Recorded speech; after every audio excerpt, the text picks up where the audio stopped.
आप सभी का स्वागत है आपके अपने YouTube channel the success technical में। दोस्तों आज अपन दूसरी क्लास स्टार्ट करने वाले हैं UPPCL और UPRBUNL TGT 2 की। ये क्लास आपकी रेगुलर रहेगी और 0 स्तर से है, जो अभी तक आप इन सब के बारे में कि विद्युत क्या है और क्या है। तो देखो, आपके जो विद्युत है, विद्युत की उत्पत्ति मुख्य रूप से इलेक्ट्रॉन से हुई है। किससे हुई है विद्युत की उत्पत्ति?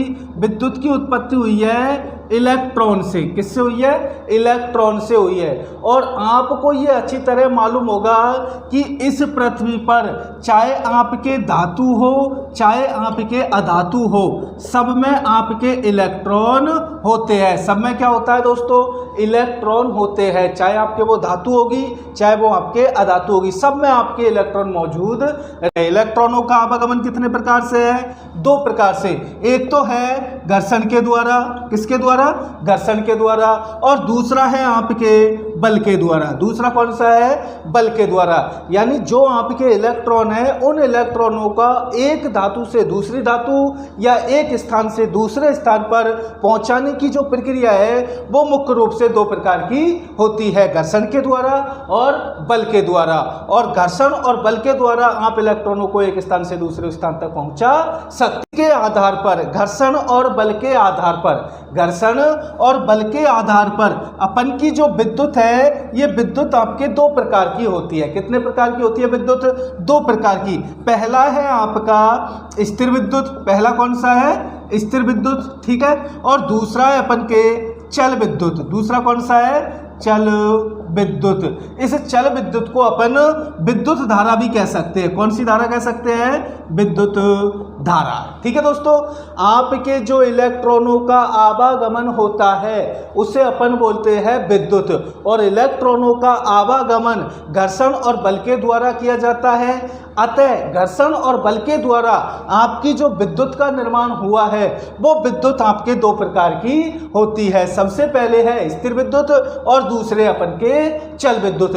तो अपन पहले चर्चा करते हैं स्थिर विद्युत की। वह इलेक्ट्रॉन जो आपके गति नहीं करते, केवल क्या करते हैं? किसी भी वस्तु को आवेशित करते हैं। क्या करते हैं? किसी भी वस्तु को आवेशित करते हैं, वो कहलाती है आपके स्थिर विद्युत। आपके जो स्थिर विद्युत है, स्थिर विद्युत में कोई भी इलेक्ट्रॉन किसी प्रकार की गति नहीं करते।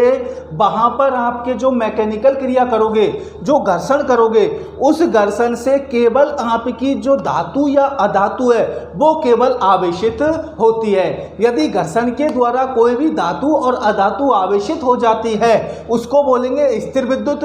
और यदि आपकी घर्षण के बजाय किसी बल के द्वारा आवेशित होती है तो उसे बोलेंगे चल विद्युत। तो यहां पर स्थिर विद्युत किससे बोलेंगे?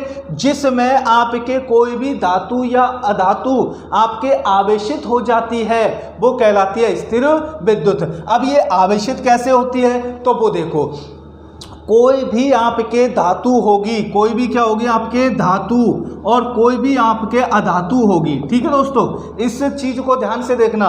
कोई भी धातु और कोई भी अधातु, ये दोनों की दोनों प्रारंभिक अवस्था में अनावेशित होती है। प्रारंभिक अवस्था में क्या होती है?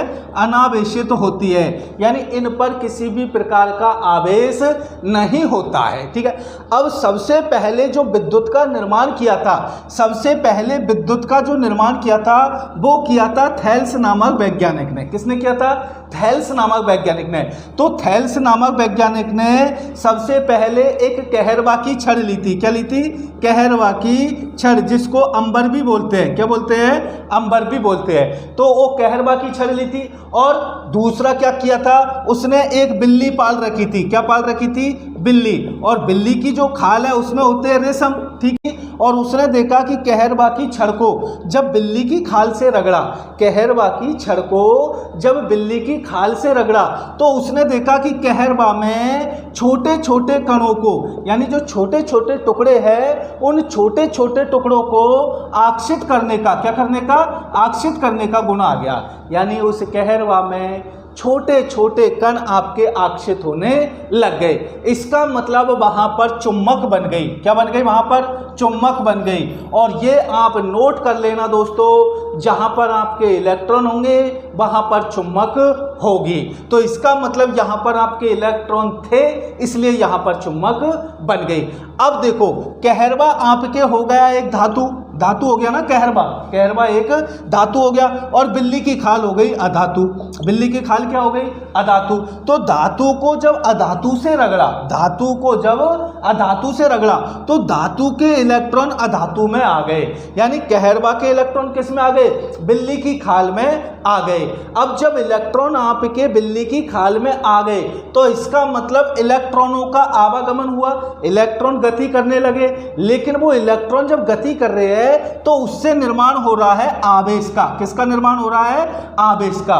तो उसे अपन केवल ये बोलेंगे, यदि इलेक्ट्रॉन एक वस्तु से दूसरी वस्तु को आवेशित कर दे, यदि इलेक्ट्रॉन एक वस्तु से दूसरी वस्तु को आवेशित कर दे तो उसे स्थिर विद्युत बोलेंगे। अपन ये नहीं कह सकते कि जिसमें इलेक्ट्रॉन आपके घर्षण के द्वारा चलने लग जाए उसे स्थिर विद्युत बोलेंगे। क्यों? क्योंकि भाई स्थिर विद्युत में किसी भी प्रकार के आपके इलेक्ट्रॉन गति नहीं करते, वहां पर केवल आवेश जो होता है वो आपके गति करता है, इलेक्ट्रॉन आपके गति नहीं करते हैं। तो यही चीज में आपको एक अपन की क्लास होगी लास्ट में आवेश की, बिल्कुल परफेक्ट क्लास होगी।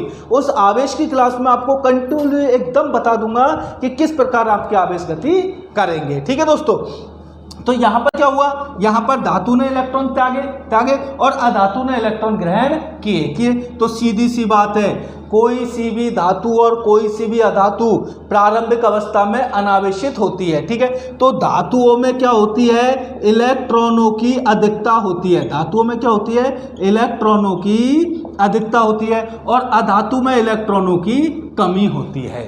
भाई देखो, कोई सी भी जो धातु होगी उसमें हमेशा इलेक्ट्रॉन होते हैं अधिक, और कोई सी भी अधातु होगी उसमें इलेक्ट्रॉन होते हैं कम होते हैं। यहां पर धातु आपके कहरवा की छड़ है तो इसका मतलब इसमें इलेक्ट्रॉन क्या है? ज्यादा। ठीक है, और बिल्ली की खाल अपन के क्या है? अधातु है, इसका मतलब इसमें इलेक्ट्रॉन है कम है।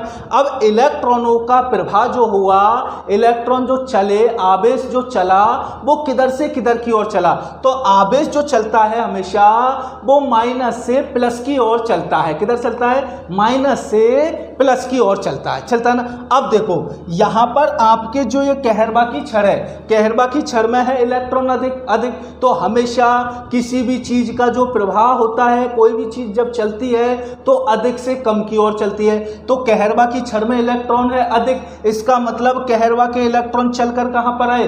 बिल्ली की खाल पर आए। बिल्ली की खाल पर आ गए तो इसका मतलब कहरवा में इलेक्ट्रॉन हो गए कम, इलेक्ट्रॉन हो गए कम, और बिल्ली की खाल में इलेक्ट्रॉन हो गए ज्यादा, बिल्ली की खाल में इलेक्ट्रॉन हो गए ज्यादा। तो जिसमें इलेक्ट्रॉनों की अधिकता हो गई, जिसमें इलेक्ट्रॉनों की अधिकता हो गई वो वस्तु हो जाती है ऋण आवेशित। वो वस्तु क्या हो जाती है? ऋण आवेशित। और जिसमें इलेक्ट्रॉनों की कमी हो जाती है, जिसमें इलेक्ट्रॉनों की कमी हो जाती है वो हो जाती है आपके धन आवेशित। वो कौन सी हो जाती है? धन आवेशित।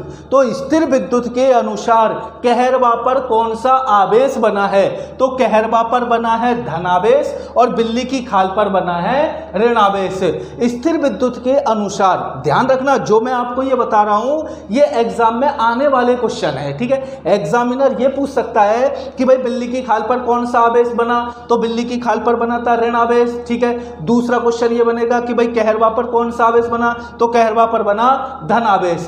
तीसरा क्वेश्चन बनेगा इलेक्ट्रॉन कौन त्यागता है? तो जिसमें इलेक्ट्रॉन ज्यादा होंगे वो इलेक्ट्रॉन त्यागता है, यानी कि हमेशा धातु इलेक्ट्रॉनों को छोड़ती है। ठीक है, दूसरा क्वेश्चन ये बनेगा कि अधातु में क्या गुण होता है?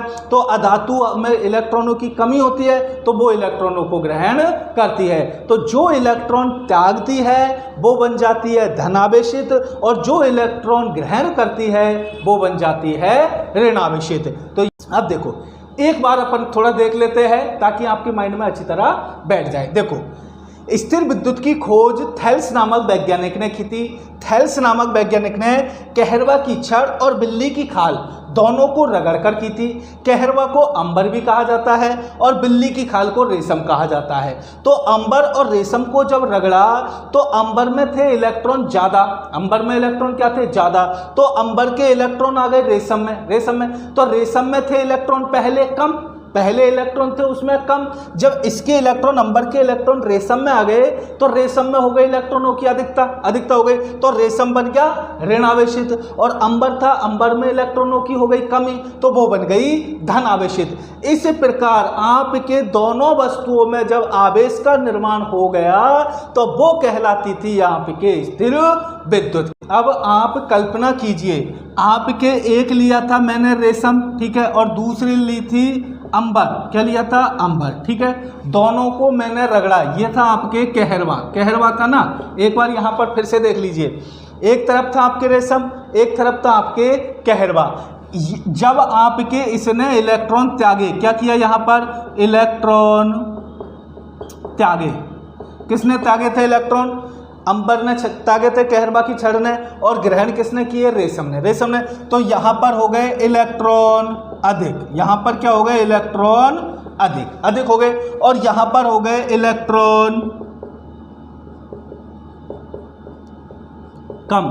भाई देखना, यानी जब आपकी अंबर ने इलेक्ट्रॉन त्याग दिए तो यहाँ पर हो गए इलेक्ट्रॉन कम, जब आपके रेशम ने इलेक्ट्रॉन ग्रहण किए तो वहाँ पर हो गए इलेक्ट्रॉन अधिक हो गए। तो ये बन गई आपके ऋणावेशित और ये बन गई आपके धनावेशित। अब यदि मैं दोनों में बल लगाऊं, ये तो हो गया था घर्षण, ये तो घर्षण से आपके क्या हो गई थी? ये तो हो गया था घर्षण से ये आपस में आवेशित हो गई, एक पर बन गया ऋणावेश, एक पर बन गया धनावेश, ठीक है। अब कल्पना कीजिए मैं इन दोनों पर बल लगाऊं, क्या करूं? इन दोनों पर बल लगाऊं, तो कमेंट करके मेरे को ये बताइए कि कौन से इलेक्ट्रॉन गति करेंगे, इसके इलेक्ट्रॉन गति करेंगे या इसके इलेक्ट्रॉन गति करेंगे। देखो भाई, अब ये मत सोचना कि इसने पूरे इलेक्ट्रॉन त्याग दिए, ये मत सोचना कि इसने पूरे इलेक्ट्रॉन त्याग दिए, क्योंकि यदि वो पूरे इलेक्ट्रॉन त्याग देगा तो ये बिल्कुल भी हो जाएगा निरावेशित। क्या हो जाएगा? निरावेशित हो जाएगा, और फिर ये कभी भी चार्ज आपके नहीं हो सकता है। तो इसमें कुछ इलेक्ट्रॉन है, क्योंकि इलेक्ट्रॉनों की कमी हो गई, क्या हो गई? केवल इलेक्ट्रॉनों की कमी हो गई, तो इसमें रह गए इलेक्ट्रॉन कम और इसमें हो गए इलेक्ट्रॉन ज़्यादा। अब यदि मान लीजिए मैं बल लगाऊं दोनों में, इसमें भी मैंने बल लगाया और इसमें भी बल लगाया, इसमें लगाया मैंने 2 वोल्ट और इसमें लगाया मैंने 2 वोल्ट, तो कमेंट करके मेरे को बताइए कि कौन से इलेक्ट्रॉन गति करेंगे। कमेंट करके बताओ दोस्तों, कौन से इलेक्ट्रॉन गति करेंगे। बिल्कुल आपने कमेंट पे जो दिया है बिल्कुल सही दिया है, यानी कि धन के इलेक्ट्रॉन गति करेंगे। किसके इलेक्ट्रॉन गति करेंगे? धन के इलेक्ट्रॉन गति करेंगे। क्यों? क्योंकि भाई इसमें इलेक्ट्रॉन है कम, तो इसमें कम बल की आवश्यकता पड़ेगी, तो ये केवल 2 वोल्ट पर ही गतिमान हो जाएंगे। और इसमें है इलेक्ट्रॉन ज़्यादा, तो इसमें आपके ज़्यादा बल की आवश्यकता पड़ेगी, इसलिए ये 2 वोल्ट पर गतिमान नहीं होंगे। तो यहाँ पर 2 वोल्ट पर गतिमान हो गए 2 वोल्ट पर गतिमान। इसका मतलब जब आप किसी भी धातु पर, किस पर? धातु जो धन आवेशित होती है वो हमेशा धातु होती है। नोट कर लेना दोस्तों, एक एक चीज को नोट कर लेना। जब आपके जिसमें इलेक्ट्रॉनों की कमी हो जाती है वो वस्तु धातु है। अब किसी भी धातु पर जब अपन बल लगाते हैं, वोल्टेज लगाते हैं, तो उस कंडीशन में धातु में इलेक्ट्रॉन गति करने लग जाते हैं। और यहाँ पर आपने बल लगाया तो इसका मतलब इसमें इलेक्ट्रॉन गति नहीं किए। क्यों? क्योंकि ये है आपके अधातु, तो ये तो हो गया अचालक और वो हो गया चालक। तो धातु में थोड़ा सा बल लगाया, उसमें उसके इलेक्ट्रॉन गतिमान हो गए। तो चल विद्युत किसे कहते हैं दोस्तों? चल विद्युत अपन कहते हैं जो आपके आवेश है या जो आपके इलेक्ट्रॉन है वो यदि एक स्थान से दूसरे स्थान तक आ जाए, या अपन इसको ये भी कह सकते हैं कि यदि उत्पादक केंद्र, अब उत्पादक केंद्र का मतलब क्या है? जहां पर आपके विद्युत का निर्माण हुआ है, जहां से अपन को विद्युत मिल रही है फर्स्ट में, उसको बोलेंगे उत्पादक केंद्र। तो जहां से आपके उत्पादक केंद्र से यदि उपभोक्ता तक इलेक्ट्रॉनों का आवागमन हो जाए, यानी कि वहां से इलेक्ट्रॉन अपन के पास आ जाए और वापस वहीं पर पर इलेक्ट्रॉन चले जाए तो उसको बोलेंगे अपन चल विद्युत या विद्युत धारा। कोई दिक्कत है दोस्तों? अब चल विद्युत या विद्युत धारा का जो उत्पादक किया है, चल विद्युत या विद्युत धारा का जो उत्पादक किया है वो मुख्यतः 4 प्रकार से किया है। यानी कि चल विद्युत का जो निर्माण किया है, चल विद्युत का निर्माण 4 प्रकार से किया है। ठीक है, सबसे पहले है आपके चुंबकीय विद्युत। सबसे पहला कौन सा है? चुंबकीय विद्युत। ठीक है, दूसरे नंबर का है आपके, पहला चुंबकीय विद्युत, दूसरा नंबर है अपन के रासायनिक विद्युत। ठीक है, तीसरा नंबर है आपके थर्मल विद्युत। ठीक है, चौथा नंबर है आपके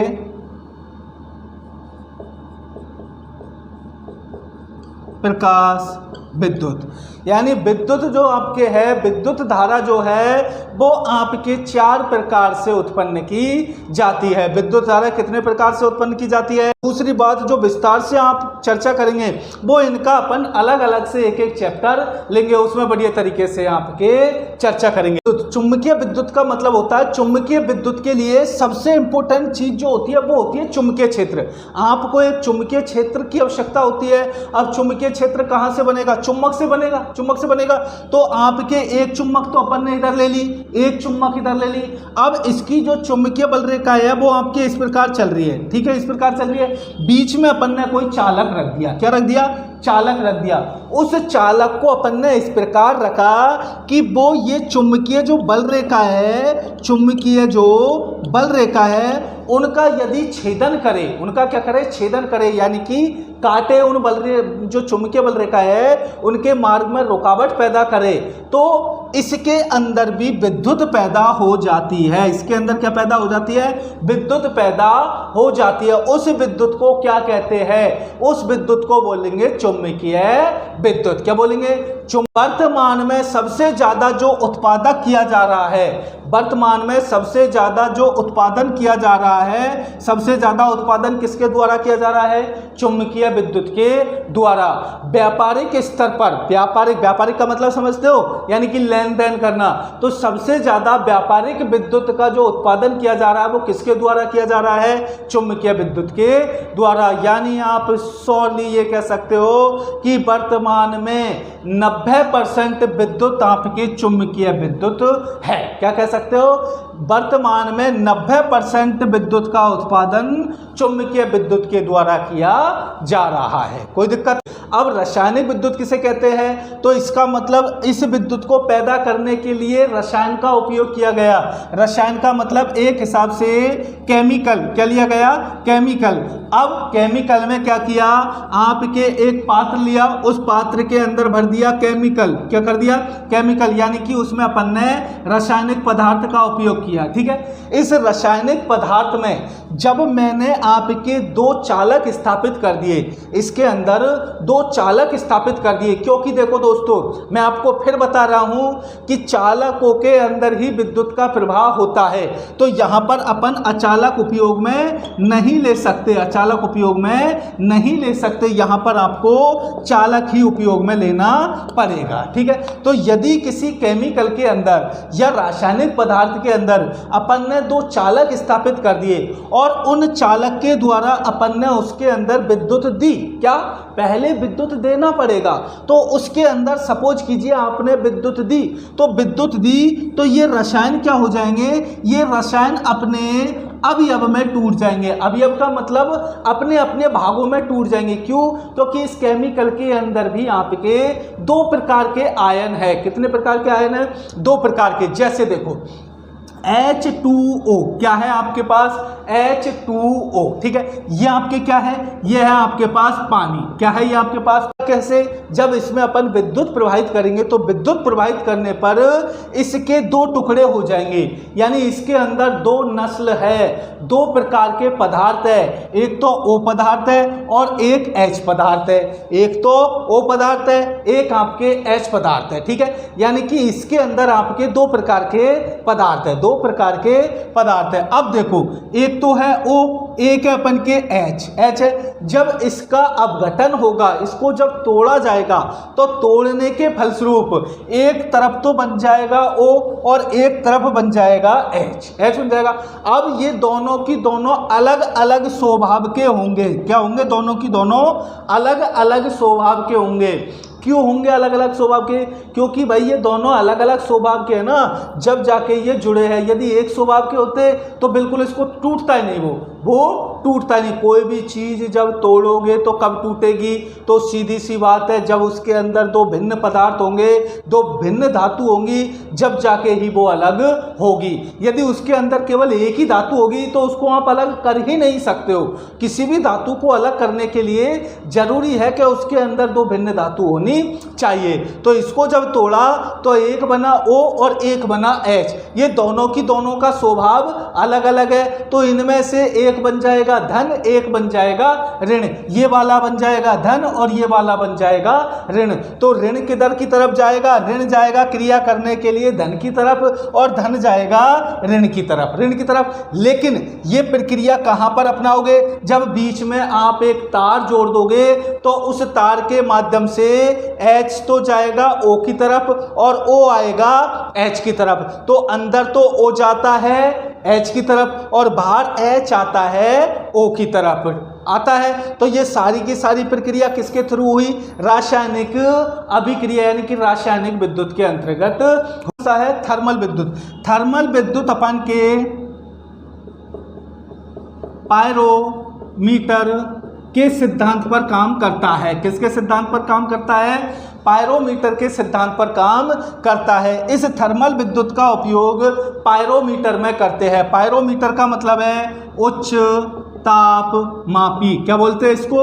उच्च ताप मापी। अब क्या है दोस्तों, देखो एक अपन ने यहाँ पर धातु ली, ठीक है, ये धातु, ठीक है, और दूसरी भी अपन ने ये ली, ये भी अपन के धातु, ठीक है।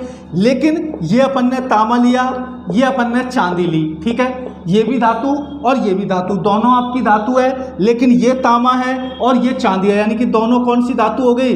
अलग अलग धातु हो गई, ठीक है। तो दो अलग अलग धातु को जोड़ दिया जाए, यहाँ पर मैंने जोड़ दिया, तो दो अलग अलग धातु को जोड़ दिया जाए और उस बिंदु पर, कौन से बिंदु पर? जहां पर आपने जोड़ा है, उस बिंदु पर यदि गर्म किया जाए या ताप दिया जाए तो यहां से इलेक्ट्रॉन आपके छूटते हैं, यहां से इलेक्ट्रॉन आपके छूटते, तो इलेक्ट्रॉन छूटकर कहां जाएंगे? इधर चले जाएंगे इलेक्ट्रॉन, और इसके इलेक्ट्रॉन इधर आ जाएंगे। यदि यहां पर गर्म करोगे तो इसके इलेक्ट्रॉन इधर आ जाएंगे और इसके इलेक्ट्रॉन इधर आ जाएंगे, और यहां से आप एक तार के माध्यम से इलेक्ट्रॉनों को बाहर निकाल सकते हो, ठीक है। तो ये थी आपके थर्मल विद्युत। थर्मल विद्युत का उपयोग कहां पर किया जाता है? पायरोमीटर में किया जाता है। प्रकाश विद्युत में होता है कि आपके जो अर्धचालक है, प्रकाश विद्युत में होता है आपके जो अर्धचालक है, यानी कि प्रकाश विद्युत का उपयोग वहां पर किया जाता है जहां पर ज्यादातर आपको प्रकाश मिलता हो। क्या मिलता हो? ज्यादातर प्रकाश मिलता हो। तो क्या करते हैं? ऐसा पदार्थ, ध्यान रखना, ऐसी धातु, यानी कि इसमें क्या करते हैं अपन? प्रकाश विद्युत में कोई अपन ऐसी धातु लेंगे जो प्रकाश ग्रहण करके इलेक्ट्रॉनों का त्याग करे। अब ऐसी धातु कौन सी है? तो ऐसी धातु ज्यादातर अर्धचालक होती है। तो यदि अर्धचालकों पर प्रकाश पड़ता है या प्रकाश डलता है, ध्यान रखना, यदि अर्धचालकों के ऊपर प्रकाश अगर आएगा तो वो अर्धचालक इलेक्ट्रॉनों को छोड़ना प्रारंभ करेंगे, जिसे बोलते हैं अपन का प्रकाश विद्युत। प्रकाश विद्युत का उपयोग सौर ऊर्जा के लिए किया जाता है। तो क्वेश्चन ये भी बनता है कि वर्तमान में सबसे ज्यादा प्रोग्रेसरत या फिर सबसे ज्यादा गति करने वाली विद्युत या सबसे ज्यादा आपके किस विद्युत की ओर अग्रसर है? तो सबसे ज्यादा प्रकाश विद्युत की ओर अग्रसर हो रहा है अपन का भारत, यानी कि ज्यादातर आपके भारत के अंदर धीरे धीरे सौर ऊर्जा, जिसको प्रकाश विद्युत बोलते हैं, उसकी तरफ ग्रोथ कर रहा है अपन का भारत। क्यों? क्योंकि भाई जब कोयला है, कोयले से विद्युत बन रही है, है, पानी से विद्युत बन रही है, तो धीरे धीरे लग रहा है कि इनकी कमी आ सकती है। इसलिए अपन के भारत में बहुतायत में प्रकाश विद्युत के लिए बढ़ावा दिया जा रहा है। ठीक है, तो ये हो गया विद्युत का निर्माण की चल विद्युत आपके कितने प्रकार से बनती है। ठीक है दोस्तों, ये दो प्रकार के हैं। अब जब आपके विद्युत दो प्रकार की है, चल विद्युत और स्थिर विद्युत, तो श्योर है कि इसके सिद्धांत भी आपके दो प्रकार के हैं, इलेक्ट्रॉन सिद्धांत या परमाणु सिद्धांत या आपके इलेक्ट्रॉनिक सिद्धांत, और दूसरा है आपके इलेक्ट्रॉन ड्रिफ्ट या इलेक्ट्रॉन प्रवाह सिद्धांत। ठीक है, ये पूरा की पूरा जो सिद्धांत है, ये पूरा की पूरा सिद्धांत आपके परमाणु से संबंधित है या आपके स्थिर विद्युत से संबंधित है। किससे संबंधित है?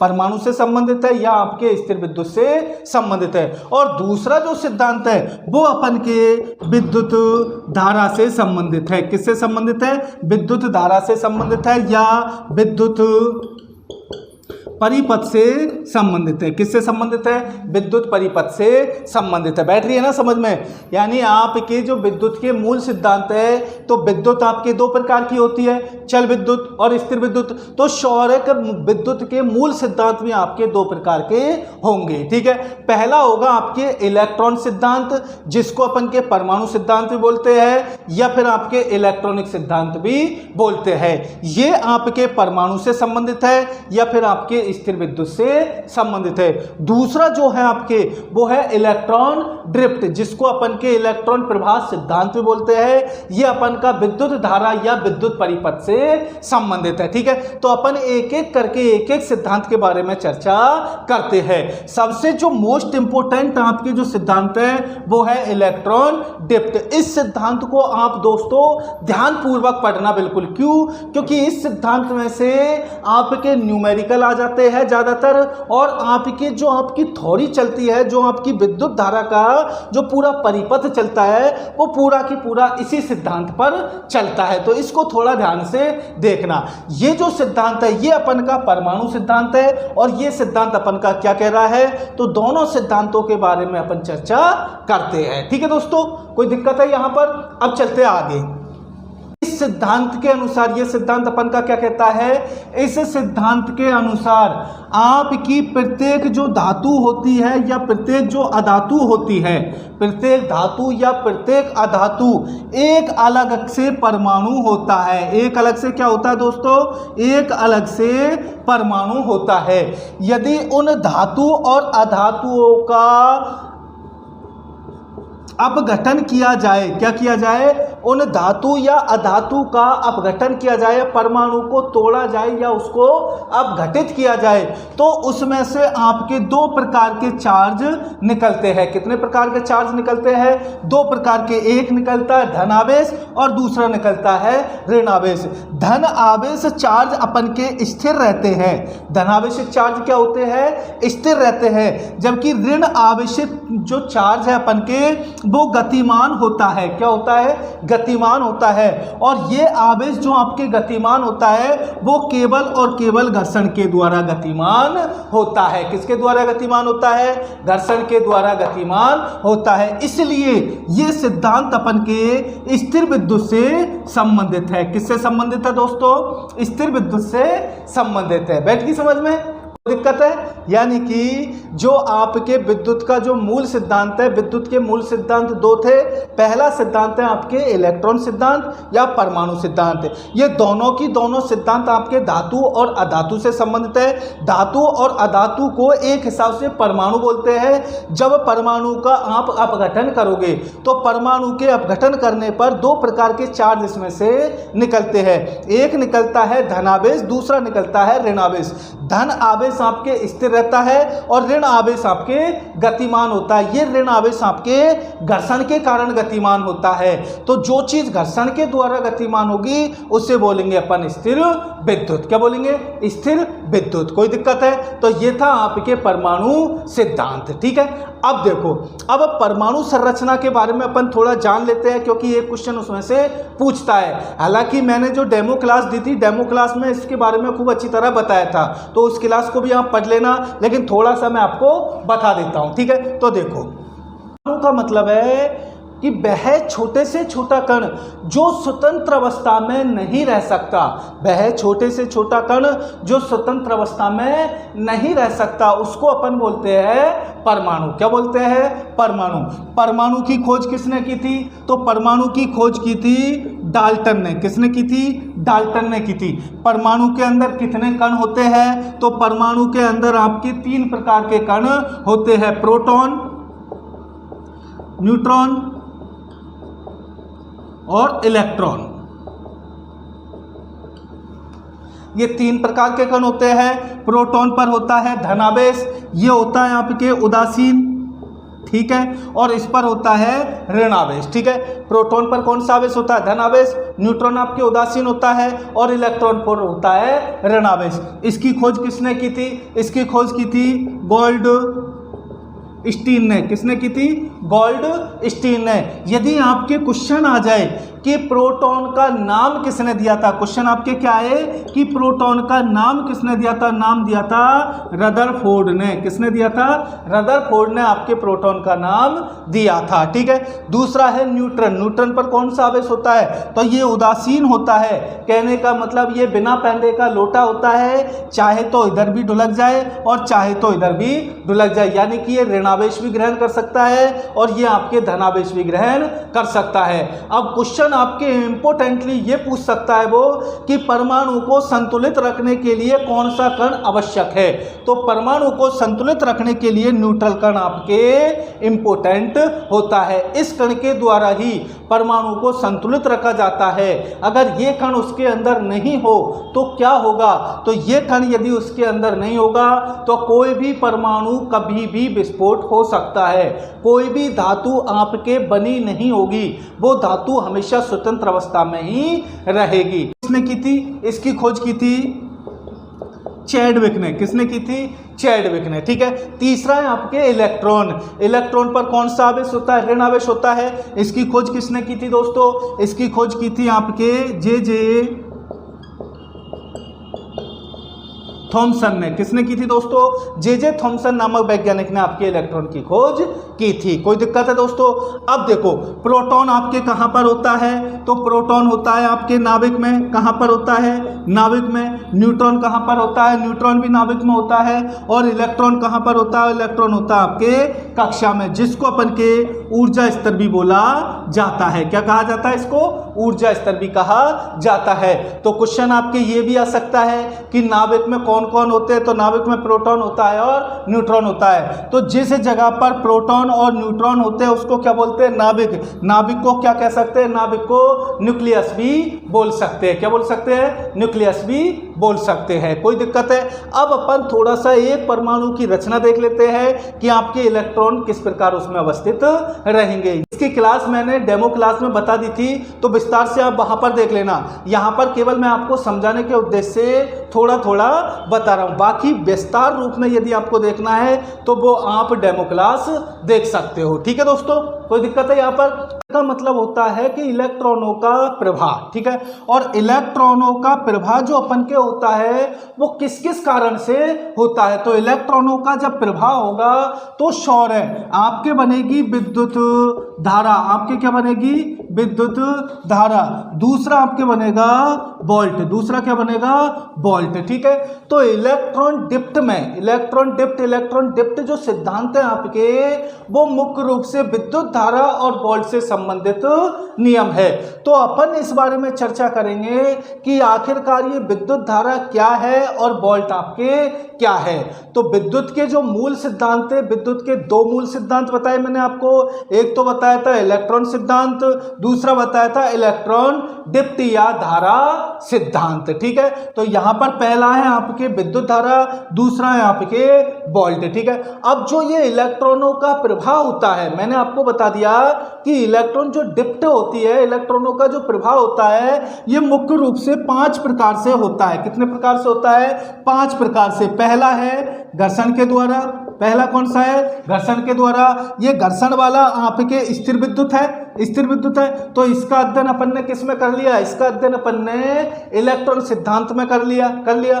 दूसरे नंबर का यहाँ पे के ताप द्वारा, दूसरा कौन सा है ताप द्वारा, तीसरा है आपके प्रकाश द्वारा, तीसरा है प्रकाश द्वारा, चौथा है चुंबक द्वारा, चौथा है चुंबक द्वारा, पांचवा है रासायनिक के द्वारा, पांचवा है रासायनिक के द्वारा।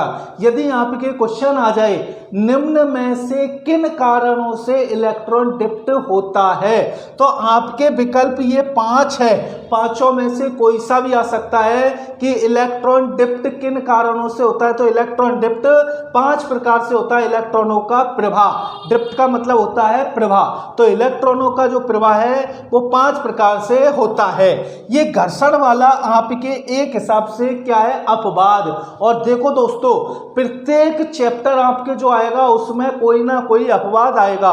मैं आपको क्लियरली बता दूंगा कि ये आपका अपवाद है, और मैंने आपको बता भी दिया कि जो अपवाद होता है ज्यादातर क्वेश्चन उसी में से आते हैं। तो यदि आपके मान लीजिए आ जाए कि इलेक्ट्रॉन डिप्ट है, इलेक्ट्रॉन डिप्ट है, और रासायनिक आपके आ जाए, और चुंबक आपके आ जाए, प्रकाश आपके आ जाए, और चौथा दे दे आपको घर्षण, ठीक है, तो उस कंडीशन में आप घर्षण को करना, क्योंकि घर्षण को जो माना गया है वो स्थिर ड्रिफ्ट यानी इलेक्ट्रॉन सिद्धांत माना है, परमाणु सिद्धांत माना है, ठीक है। तो ये वाला विकल्प यदि आपका चौथा आए तो इसको आप नहीं करना, बाकी ये तीनों की तीनों जो है वो इलेक्ट्रॉन डिप्ट है, ठीक है। अब जब इलेक्ट्रॉनों का प्रभाव होगा तो इलेक्ट्रॉनों के प्रभाव से आपके 2 चीजों का निर्माण होता है, एक तो होता है विद्युत धारा का और दूसरा होता है वोल्टेज का। तो क्वेश्चन ये बनता है कि इलेक्ट्रॉन डिप्ट, जो इलेक्ट्रॉन ड्रिफ्ट सिद्धांत है, इलेक्ट्रॉन ड्रिफ्ट सिद्धांत के अनुसार किन का निर्माण हुआ, तो इलेक्ट्रॉन ड्रिफ्ट के अनुसार विद्युत धारा और वोल्टेज का निर्माण हुआ। अब अपन इन दोनों के बारे में चर्चा करेंगे। जो आपके सबसे ज्यादा जो क्वेश्चन आते हैं इस टॉपिक में से, वो सबसे ज्यादा क्वेश्चन आपके वोल्ट से संबंधित आते हैं, तो वो आपके कैसे आएंगे वो मैं आपको यहां पर क्लियरली एक एक करके बता दूंगा, तो इसको आप ध्यान पूर्वक देखना दोस्तों, ठीक है। तो सबसे पहले अपन लेते हैं विद्युत धारा। तो विद्युत धारा का मतलब है कि यदि आपके किसी भी इलेक्ट्रॉन वाली धातु, जैसे कि आपने ले लिया तांबा, क्या ले लिया तांबा, तो ये यदि तांबे का वायर है, अब आपको पता है कि तांबा एक परमाणु है, तांबा एक परमाणु है। अब ये आपका धन आयन है तो ऋण आयन है, तो ध्यान रखना धातुएं हमेशा इलेक्ट्रॉन त्यागती है, धातु हमेशा इलेक्ट्रॉन त्यागती है, तो जब वो इलेक्ट्रॉन को त्याग देगी तो ये बन जाएगी धनावेशित, धनावेशित बन जाएगी। तो श्योर है तांबा आपके धनावेशित है, तांबा आपके धनावेशित है। अब यहां पर मैं बल लगाऊं यानी कि वोल्टेज लगाऊं, किस में लगाया मैंने वोल्टेज, तांबे पर वोल्टेज लगाया, तो तांबे पर वोल्टेज लगाने पर इसके जो इलेक्ट्रॉन है वो गतिमान हो जाएंगे। इसके इलेक्ट्रॉन गतिमान होकर कहां पर जाएंगे, किसी भी लोड पर चले जाएंगे, फिर लोड से कहां पर आएंगे, लोड से आपके दूसरी जो आवेश है, और दूसरा आवेश हमेशा किससे जुड़ा हुआ होता है, दूसरा आवेश हमेशा पृथ्वी से जुड़ा हुआ होता है। इस सृष्टि पर कोई सा भी आपके ऋण आवेश हो, वो ऋण आवेश हमेशा कहीं ना कहीं मार्ग पूरा करके वो पृथ्वी से जुड़ा हुआ होगा। जब आपके उत्पादक केंद्र, अब यहां पर ध्यान से देखना दोस्तों, जो आपके उत्पादक केंद्र होता है, उत्पादक केंद्र से अपन को मिलता है भेज यानी कि प्लस मिलता है, और प्लस आपके आया घर में आया, फिर वापस वो जो धारा है वो आपके कहां पर गई, तो वो जो धारा है वो आपके वापस उसी जगह पर जाती है जहां से वो आई है। सुन लेना, यानी जो आपका उत्पादक केंद्र है वहां से आपको फेज मिला ना, फेज आपके घर में आया, फिर घर से वापस कहां पर जाता है वो, तो वापस वो कहां पर जाएगा, वापस वो वहां पर जाएगा जहां से वो पैदा हुआ है। तो जितना अपन को मिला उतना ही अपन ने उसको वापस दे दिया। इसका मतलब क्या विद्युत को अपन ने खर्च किया? नहीं, क्योंकि दोस्तों विद्युत एक हिसाब से ऊर्जा है, और ऊर्जा को ना तो पैदा किया जा सकता ना इसे समाप्त किया जा सकता है, केवल एक रूप से दूसरे रूप में परिवर्तित कर सकते हैं। तो वहां से अपन को विद्युत मिली, घर में अपन के विद्युत आई, अपन ने जो भी आपका विद्युत का काम था वो किया, और वो करने के बाद वापस विद्युत वहीं पर चली जाती है जहां से वो आई है। तो खर्च हुई? नहीं हुई। यही अपन का मुख्य रूप से विद्युत धारा सिद्धांत है, या यही आपका मुख्य रूप से इलेक्ट्रॉन ड्रिफ्ट है। बैठी समझ में? अब देखो एक एक चीज अपन क्लियर, केंद्र आपको विद्युत धारा देते हैं नहीं, दोस्तों विद्युत धारा का मतलब होता है इलेक्ट्रॉनों का प्रवाह। विद्युत धारा का मतलब क्या होता है? विद्युत धारा का मतलब होता है इलेक्ट्रॉनों का प्रवाह। और जब इलेक्ट्रॉनों का प्रवाह होता है, अब इलेक्ट्रॉनों का प्रवाह कहाँ से आया? उत्पादक केंद्र में आपकी विद्युत उत्पन्न हुई। क्या उत्पन्न हुई? विद्युत उत्पन्न हुई। ठीक है, वहां से उत्पादक केंद्र से केवल अपन को मिलेगा वोल्ट। क्या मिलेगा? उत्पादक केंद्र से वोल्ट मिलेगा। उस वोल्ट को एक तार में लगा दिया जाता है। किस में लगा दिया? एक तार में लगा दिया। अब अपन की विद्युत धारा का निर्माण स्टार्ट हो जाता है, क्योंकि उत्पादक केंद्र में कोई भी तार नहीं लग रहा। वो तार अपन का कहां पर लगा? आपके जो यूज किया है, जिसके माध्यम से अपन के धारा आ रही है, तो वहां पर वो तार लग रहा है। अब इस तार में जब अपन वोल्ट लगाएंगे तो इस तार के अंदर पहले से ही उपस्थित होते हैं इलेक्ट्रॉन। पहले से ही उपस्थित होते हैं इलेक्ट्रॉन। जब इस पर अपन ने बल लगाया तो ये इलेक्ट्रॉन गतिमान हो जाते हैं। ये इलेक्ट्रॉन क्या हो जाएंगे? गतिमान हो जाएंगे। अब आगे लग रहा है आपके लोड लग रहा है, तो ये इलेक्ट्रॉन गतिमान होकर कहां पर पहुंचेंगे? लोड पर पहुंचेंगे, और लोड पर कुछ टाइम के लिए डटेंगे। किसके लिए डटेंगे? कुछ टाइम के लिए डटेंगे, कुछ समय के लिए डटेंगे, और कुछ समय डटने के बाद वापस आपके दूसरे मार्ग से वहीं पर पहुंच जाएंगे। वापस दूसरे मार्ग से वहीं पर पहुंच जाएंगे। तो यहां से आपको मिला बी। क्या मिला? बी मिला ना भाई। आप कभी भी देखो, जो भाई आपके यूपीपीसीएल या बिजली विभाग में उत्पादक केंद्र पर काम कर रहा है, वो भाई मेरे को कमेंट करके ये बताए कि वो वहां से क्या देता है? वोल्टेज देता है या धारा देता है? तो वहां से केवल अपन को वोल्टेज मिलती है, लेकिन अपन उसके बदले में क्या दे रहे हैं? अपन उसके बदले में यहां पर आए इलेक्ट्रॉन गतिमान हो गए, और वापस आपके इलेक्ट्रॉन कहां पर पहुंच रहे हैं? वापस आपके इलेक्ट्रॉन उत्पादक केंद्र पर पहुंच रहे हैं। तो इसका मतलब बी अपन ले रहे हैं, और ई अपन दे रहे हैं, यानी कि बल ले रहे हैं, यानी कि वोल्टेज अपन ले रहे हैं, और उसको अपन करंट दे रहे हैं। तो इसका मतलब जो इलेक्ट्रॉन आपके परिवर्तित हुए, ये कहां पर परिवर्तित हुए? लोड पर परिवर्तित हुए। तो इसका मतलब अपन ने बी लिया और ई उसको दे रहे हैं, यानी कि ऊर्जा रूपांतरण हो चुका है। तो हमेशा जो ऊर्जा रूपांतरण है वो समाप्त नहीं हुई, जितनी अपन ने ली उतनी उसको वापस दे दी ना। तो ये पूरा की पूरा जो चक्र आपके बना, ये बना विद्युत धारा, क्योंकि इलेक्ट्रॉनों का प्रवाह हो रहा है, और इलेक्ट्रॉनों का प्रवाह ही विद्युत धारा कहलाता है। यानी कि किसी भी परिपथ में समय के अनुसार इलेक्ट्रॉनों का बहना ही एम्पियर कहलाता है। किसी भी परिपथ में समय के अनुसार इलेक्ट्रॉनों का बहना ही एम्पियर कहलाता है, जिसको अपन एक हिसाब से आवेश भी बोल सकते हैं। क्या बोल सकते हैं? आवेश भी बोल सकते हैं। लेकिन किसी भी परिपथ में कब आवेश होता है? जब वहां पर लोड होगा तो ही आवेश होगा। यदि कहीं पर आपके लोड नहीं होगा तो वहां पर किसी प्रकार का आवेश नहीं होगा। लेकिन यदि आवेश आपके नहीं होगा तो क्या विद्युत धारा होगी? नहीं होगी। यानी जहां पर आवेश होता है वहां पर विद्युत धारा होती है। जहां पर विद्युत धारा होगी वहां पर आवेश 100% रहेगा, क्योंकि किसी भी ओपन सर्किट में, किसी भी ओपन परिपथ में जहां पर लोड लगा हुआ नहीं है वहां पर धारा का मान 0 होता है। तो वहां पर जब धारा का मान 0 है तो शौर्यपन के आवेश का मान भी 0 होगा। ये आवेश आपके क्या है क्या नहीं है, इसका अपन पर्सनली एक अलग से चैप्टर लेंगे, तो यहां पर इसके बारे में अपन ज्यादा चर्चा नहीं करेंगे। ठीक है दोस्तों, तो ये हो गई अपन के विद्युत धारा। अब दूसरा है अपन के वोल्टेज, और इसकी चर्चा अपन आसानी से करेंगे। अपन के वोल्टेज, इसको दोस्तों ध्यान पूर्वक देखना। इसमें से एक क्वेश्चन वो 100 में से 100% पूछता है, और ये क्वेश्चन इसलिए पूछता है क्योंकि ज्यादातर स्टूडेंट इसी में बेवकूफ बनते हैं। तो इसको ध्यान पूर्वक देखना। वोल्टेज जो है ये एक मात्रक है। वोल्टेज क्या है आपके? ये एक मात्रक है। वोल्ट क्या है दोस्तों? एक मात्रक है। और ये किस किस का मात्रक है? तो सबसे पहले है आपके पास विभव। विभव का मात्रक क्या होता है? वोल्ट। दूसरा है आपके विभवांतर। विभवांतर का मात्रक क्या होता है? वोल्ट।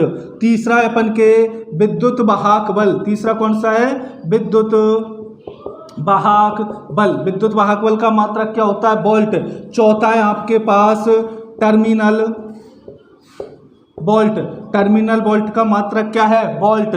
चौथा यहाँ पे के वोल्टेज ड्रॉप। वोल्टेज ड्रॉप को भी किस में मापा जाता है? ड्रॉप का मात्रक है। यानी इन पांचों की पांचों जो राशि है अपन के, इन पांचों की पांचों को मापते हैं अपन वोल्ट में।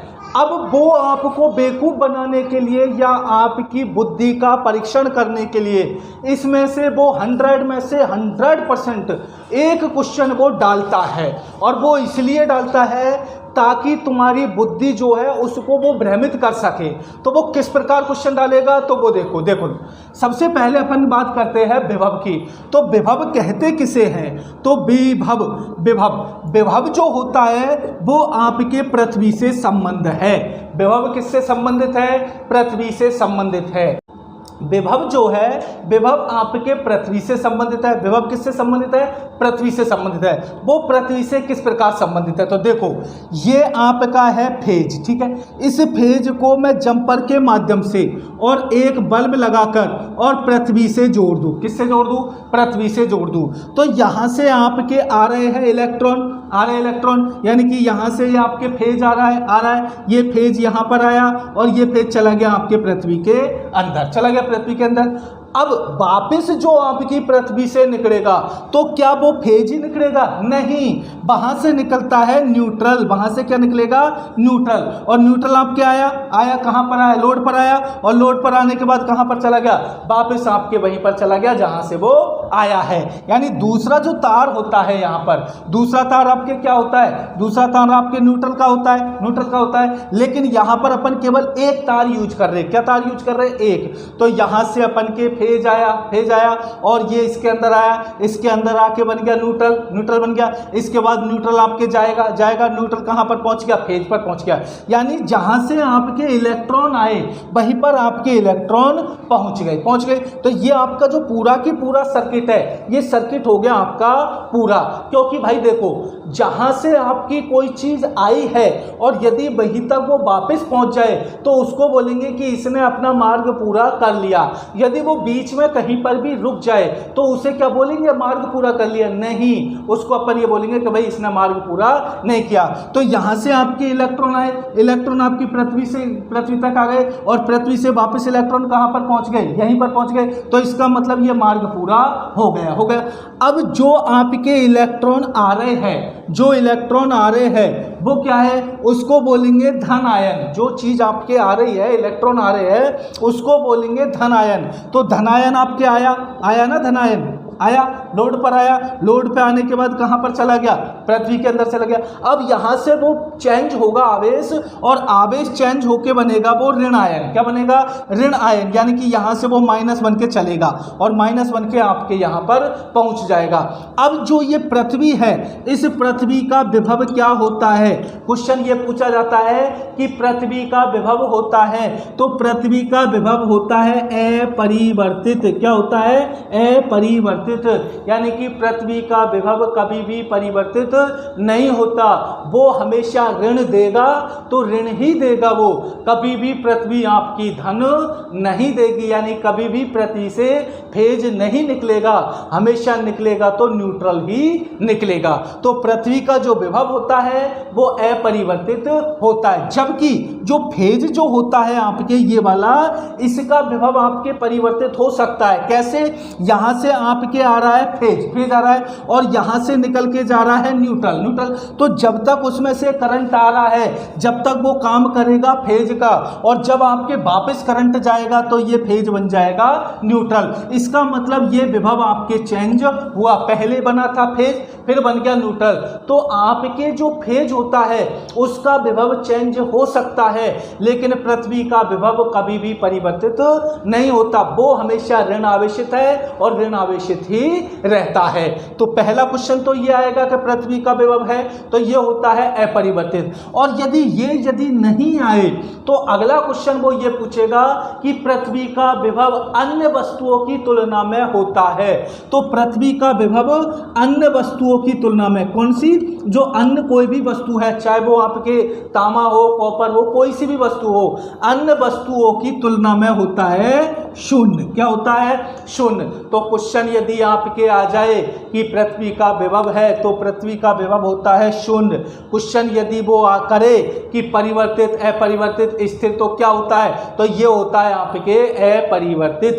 पृथ्वी का जो विभव होता है वो अपरिवर्तित और शून्य होता है। तो कोई दिक्कत है यहाँ पर? अब देखो, बात करते हैं किताबी लैंग्वेज में। तो किताब अपन की क्या कहती है? किताब कहती है कि विभव का मतलब होता है किसी भी बिंदु, मान लीजिए ये अपन का बिंदु है, ये अपन का बिंदु है, तो वो कहता है किसी भी बिंदु से पृथ्वी की ओर, ये अपन की पृथ्वी है, तो किसी भी बिंदु से पृथ्वी की ओर और पृथ्वी से बिंदु की ओर, यानी कि किसी भी बिंदु से पृथ्वी की ओर और पृथ्वी से बिंदु की ओर आने और जाने में जो कार्य होता है, आने और जाने में जो कार्य होता है वो कहलाता है अपन के विभव। क्या कहलाता है? विभव। इसका मतलब यहाँ पर ये है कि ये अपन के हो गया बिंदु और ये अपन की हो गई पृथ्वी। क्या हो गई? पृथ्वी। तो यहाँ से यहाँ तक आपके गई और यहाँ से यहाँ तक आपके आई। ठीक है, एक तार मैंने यहाँ जोड़ दिया, एक तार मैंने यहाँ जोड़ दिया और यहाँ पर लगा दिया मैंने वोल्ट मीटर। क्या लगा दिया? Volt meter. तो बताओ ये वोल्ट मीटर रीडिंग देगा या नहीं देगा? तो बिल्कुल ये वोल्ट मीटर रीडिंग देगा, क्योंकि इधर से आ रहा है अपन के फेज और ये जो काम करेगा वो करेगा न्यूट्रल का। और कोई सी भी आपके यंत्र हो, यदि उसको फेज और न्यूट्रल दोनों मिल जाता है तो वो आपके कार्य करने लग जाता। तो यहाँ पर ये काम करेगा, वोल्टेज बताएगा। तो ये कौन सा वोल्टेज बताएगा? तो ये बताएगा विभव। अब बिंदु से पृथ्वी और पृथ्वी से बिंदु आने जाने में जो कार्य होता है वो कहलाता है आपके विभव। क्या कहलाता है? विभव कहलाता है। विभव आपके दो प्रकार के होते हैं। विभव कितने प्रकार के होते हैं? दो प्रकार के। एक तो होता है धनायन और दूसरा होता है ऋण आवेश। क्या निकल रहा है? ऋण आवेश। तो जो पृथ्वी की ओर जाता है वो कहलाता है धनायन और जो आपके पृथ्वी से बिंदु की ओर जाता है वो कहलाता है ऋणायन। यानी कि प्लस तो आपके कौन सा है? धनायन। ठीक है, और ये है आपके ऋणायन। ठीक है, कौन सा? ये ऋणायन। ठीक है, इन दोनों के बीच में यदि मैं वोल्ट मीटर लगा दूं तो वो बताएगा विभव। यानी कि धन और ऋण में यदि वोल्ट मीटर लगा दिया जाए और वो आपके पृथ्वी से जुड़ा हुआ हो तो वहां पर जो बताएगा वो बताएगा वोल्ट। तो आपके किसी भी क्वेश्चन में यदि आपके विभव आ जाए और वहां पर पृथ्वी हो तो आंख बंद करके ये सोच लेना कि वो वोल्टेज आपके विभव होगा। कौन सा होगा? विभव होगा। ठीक है, तो आगे विभव आपके समझ विभांतर। दूसरा क्या है? विभांतर। अब यहां पर देखो, विभांतर का मतलब होता है विभव प्लस अंतर। विभव प्लस अंतर। ठीक है, तो अब विभव का मतलब क्या है? विभव का मतलब वही अपन के फेज और न्यूट्रल, यानी कि अर्थ प्लस और माइनस।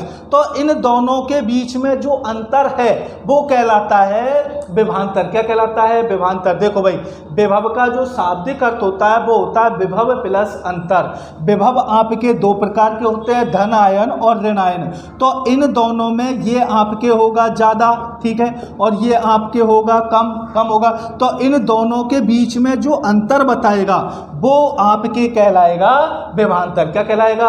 विभांतर। जैसे मान लीजिए ये आपके एक बैटरी है, इस बैटरी पर ये प्लस है और ये माइनस है। अब यहाँ पर मान लीजिए मैं लोड लगा दूँ। क्या लगा दूँ? लोड लगा दूँ। तो ये तो हो जाएगा धनायन हो जाएगा ना भाई, और ये हो जाएगा आपके ऋणायन, हो जाएगा ऋणायन। ठीक है, इन दोनों के बीच में जो अंतर है, अब इन दोनों के बीच में अंतर, यहाँ पर मैंने वोल्ट मीटर लगा दिया। अब इन दोनों के बीच में जो अंतर को बताएगा वो कहलाएगा विभांतर। क्या कहलाएगा? विभांतर। अब यहाँ पर जो आने वाला क्वेश्चन है वो नोट कर लेना। विभांतर हमेशा लोड पर मापा जाता है। विभांतर किस में मापा जाता है? लोड में मापा जाता है। यानी कि लोड के तुरंत बाद या तुरंत पहले, बाद में तो लगा नहीं सकते, लोड लोड के तुरंत पहले जो वोल्ट मीटर लगा हुआ होता है वो हमेशा विभवांतर बताता है। क्या बताता है? विभवांतर बताता है। तो बैठ की बात समझ में, विभवांतर किसे कहते हैं? किसी भी जगह पर यदि लोड लगा हुआ है तो उस लोड में आपके प्लस और माइनस के बीच में जो अंतर होता है उस अंतर को बताने वाली युक्ति विभवांतर कहलाती है, जिसका मात्रक क्या होता है? वोल्ट होता है। कोई दिक्कत है विभवांतर? विद्युत का मतलब क्या होता है? विद्युत का मतलब इलेक्ट्रॉन, और वाहक का मतलब धकेलना या ले जाना, और बल का मतलब बल। तो इसको अपन बोलेंगे इलेक्ट्रॉन को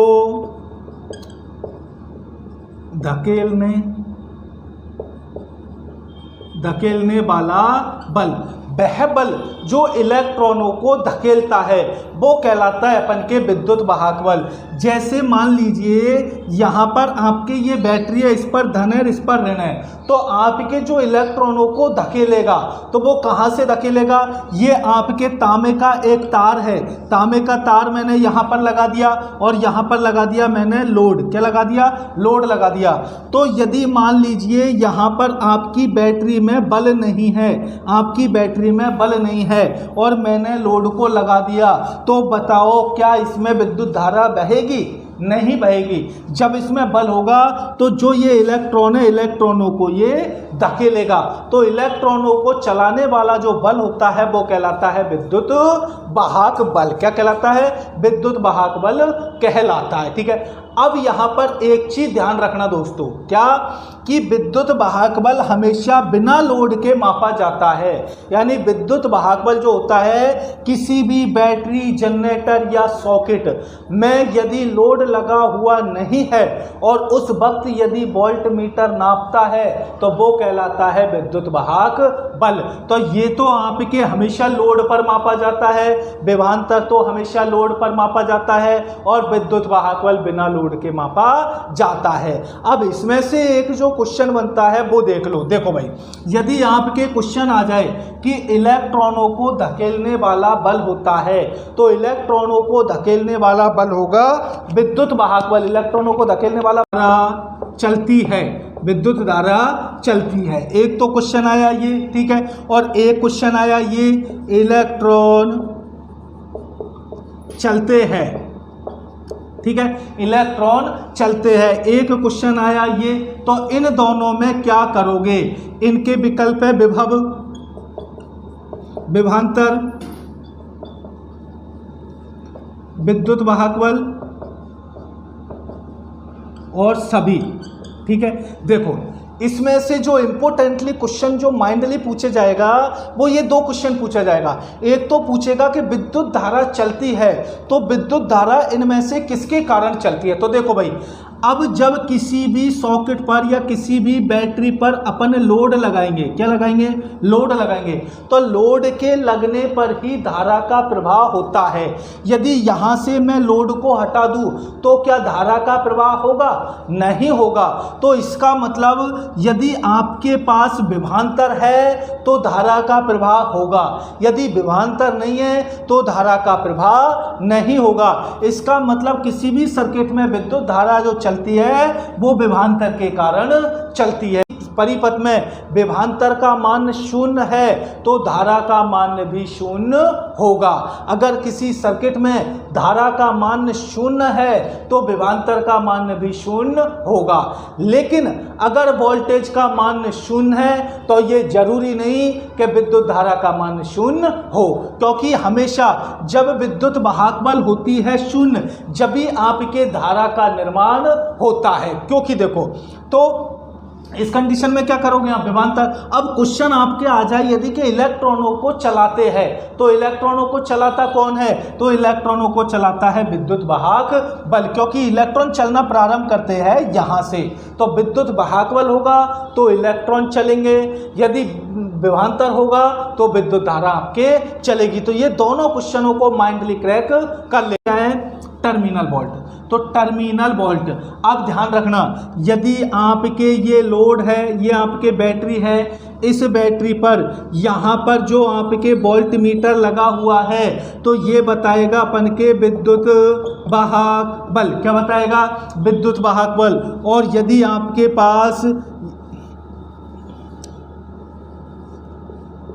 आपके पास ये वाला वोल्ट मीटर लग रहा है तो ये क्या बताएगा? ये बताएगा टर्मिनल वोल्टेज। क्या बताएगा? Terminal voltage. और यदि आपके पास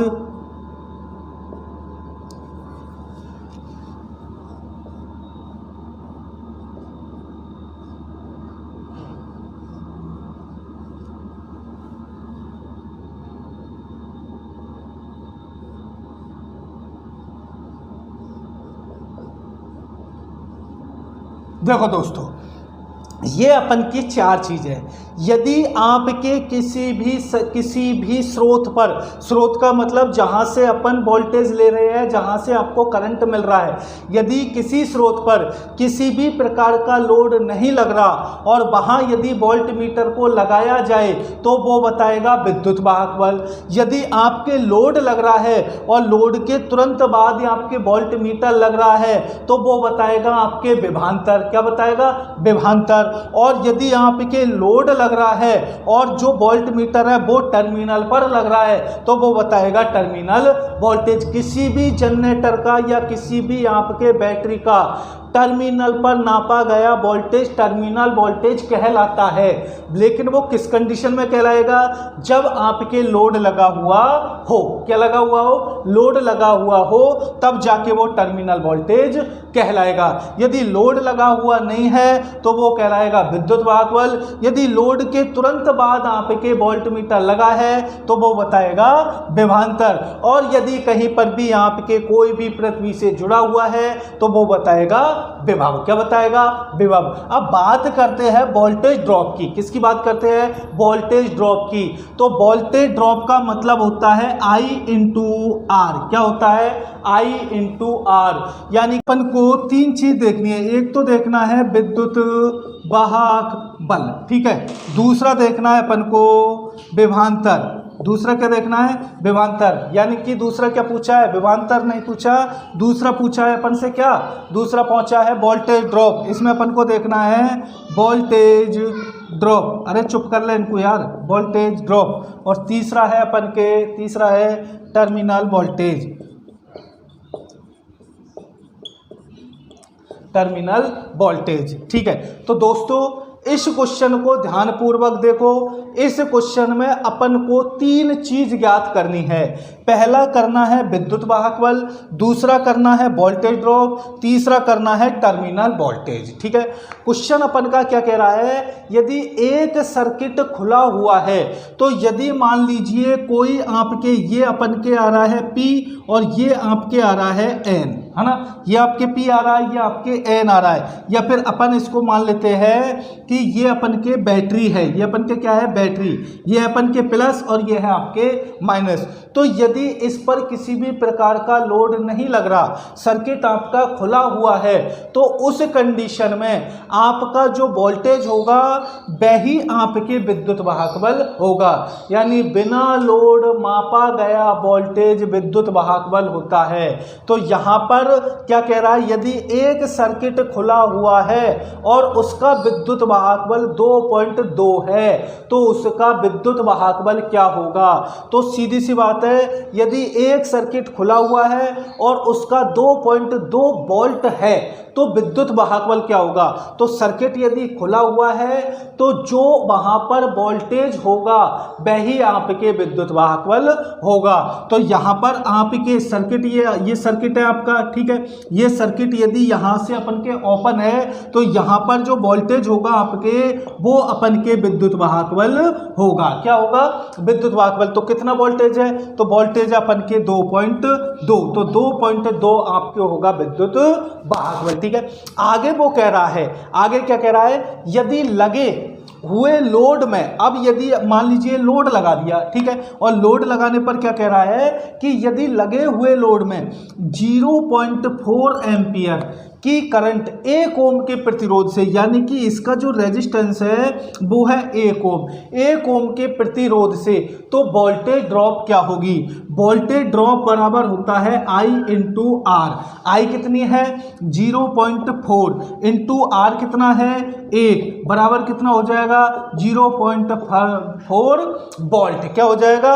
0.4 वोल्ट। ये क्या हो जाएगा आपके? ये हो जाएगा वोल्टेज ड्रॉप, यानी कि इसके द्वारा जो वोल्टेज ड्रॉप हो रहा है वो हो रहा है 0.4। ठीक है, तो ये हो गया आपके क्या? Voltage drop. तो ये भी वोल्ट, ये भी वोल्ट, दोनों वोल्ट होगी। तीसरी चीज पूछ रहा है वो टर्मिनल वोल्टेज। क्या पूछ रहा है? Terminal voltage. अब टर्मिनल वोल्टेज में क्या होता है दोस्तों, यदि ये आपके बैटरी है ना, ये अपन के पॉजिटिव है, ये अपन के नेगेटिव है, अंदर का रेजिस्टेंस, क्या जो सेल के अंदर यदि आपके इलेक्ट्रॉन चलेंगे तो उसका भी रेजिस्टेंस होगा। उसका रेजिस्टेंस दे रखा है 2 ओम, यानी इसका रेजिस्टेंस दे रखा है 2 ओम। और भार यदि मैं लोड लगा देता हूं, भार यदि मैं लोड लगा देता हूं तो करंट जाएगी करंट। और करंट आपकी कितनी जा रही है? करंट आपकी जा रही है 0.2 एम्पियर। कितनी जा रही है? 0.2 एम्पियर। तो वहां पर आपके वोल्टेज ड्रॉप कितना होगा? तो वहां पर वोल्टेज ड्रॉप बराबर क्या होता है? I इंटू आर होता है। तो I इंटू आर, आई कितना है? 0.2 इंटू 2, तो कितना हो जाएगा? 0.4 वोल्ट। क्या हो जाएगा? 0.4 वोल्ट। तो ये तो हो गया क्या? वोल्टेज ड्रॉप हो गया। अब ये पूछ रहा है टर्मिनल वोल्टेज, यानी यहां पर जो आपके इस टर्मिनल पर जो वोल्टेज होगी वो क्या होगी यदि लोड आपके लगा हुआ है तो हमेशा ध्यान रखना टर्मिनल वोल्टेज, ध्यान रखना इस बात का। Terminal voltage